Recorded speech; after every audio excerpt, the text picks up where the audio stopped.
नमस्कार, आप देख रहे हैं ऑनलाइन न्यूज वाला। मैं हूं आपके साथ दीपक गुप्ता। महिला पहलवानों का समर्थन अभी तक कई विपक्षी दलों ने किया, लेकिन इस बार मायावती का समर्थन भी मिला है पहलवानों को। यह सबसे बड़ी बात है, क्योंकि मायावती का समर्थन देखा जाए तो अभी हाल ही में कुछ ट्वीट, कुछ बयान बीजेपी के समर्थन में नजर आए।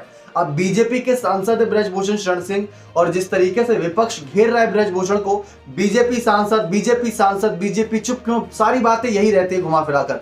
लेकिन मायावती का इस मामले पर बयान सामने आना काफी ज्यादा सवाल खड़े कर रहा है कि आखिर मायावती किस वजह से यहाँ पर पहलवानों का समर्थन कर रही है। क्योंकि एक महिला है, महिला होने के नाते महिला का दर्द समझती है कि क्या कुछ इन पर बीत रही होगी, इसी वजह से वो सामने आई है। और उनका जो ट्वीट है वो बीजेपी पर तंज नहीं है, वो ब्रजभूषण पर तंज नहीं है, बल्कि वो सिर्फ इतनी सी मांग है कि जो पहलवानों की मांग है उसको प्रायोरिटी पर रखकर इनकी सुनवाई पूरी की जाए।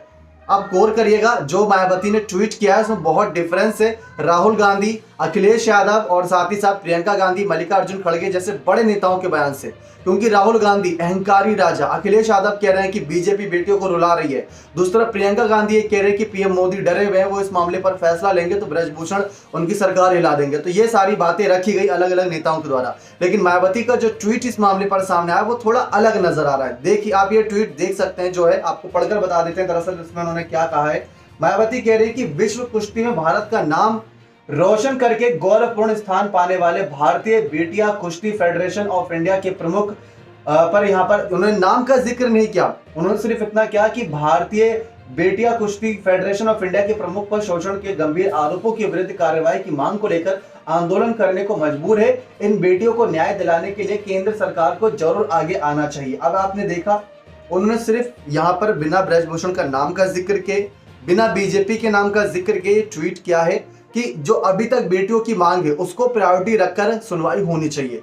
अब राहुल गांधी क्या कहते हैं, अहंकारी राजा जिनके दुराचार से जनता परेशान है, बेटी बचाओ बेटी पढ़ाओ तो सिर्फ एक नारा है, इनका असली यहाँ पर पोल खुल रहा है। अखिलेश यादव का बयान अभी हाल ही में सामने आया, विधान परिषद के जब चुनाव के वक्त वोट डालकर आए तो उन्होंने कहा कि बीजेपी बेटियों को रुला रही है। तो ये सारी बातें अलग अलग नेताओं ने कही, लेकिन मायावती का इसमें एक अलग ही रुख नजर आया। आपको क्या लग रहा है कि मायावती बेटियों को समर्थन भी कर रहे हैं, लेकिन क्या बीजेपी के भी समर्थन में नजर आ रही है इस वक्त?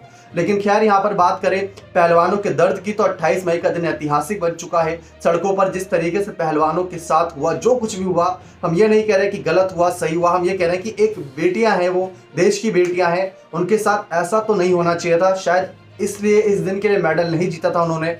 ये मतलब इस मामले पर सच कौन बोल रहा है, झूठ कौन बोल रहा है, ये बहुत मुश्किल है पता लगा पाना। लेकिन जनता जानती है कि बेटियों का दर्द, बेटियों पर क्या बीत रहा है। इस वजह से आज के समय में ज्यादातर सपोर्ट पहलवानों को है। लेकिन ब्रजभूषण पॉक्सो एक्ट हटाने की मांग कर रहे हैं। लेकिन मायावती के बारे में आपको जानकारी और दें, मायावती ने एक समय में जब गोंडा पहुंची थी एक बार रैली करने 2019 के लोकसभा चुनाव में, तो उन्होंने कहीं ना कहीं जिस तरीके से निशाना साधा था ब्रजभूषण पर, गोंडा का गुंडा कहा था उन्हें, गोंडा का गुंडा। और इसी के साथ साथ उन्होंने ये भी कहा था कि मैंने राजा भैया को सबक सिखाया है। तो ब्रजभूषण किसी इस वहम में ना रहे कि उनको सबक नहीं सिखा सकती। तो मायावती ने उस वक्त भी राजा भैया का नाम लेते हुए ब्रजभूषण पर तंज कसा था।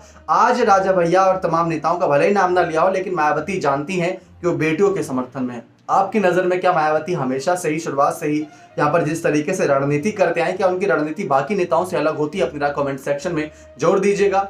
बाकी देखते हैं पहलवानों को न्याय दिलाने के लिए और कितने नेताओं का साथ मिलता है। बहुत बहुत धन्यवाद।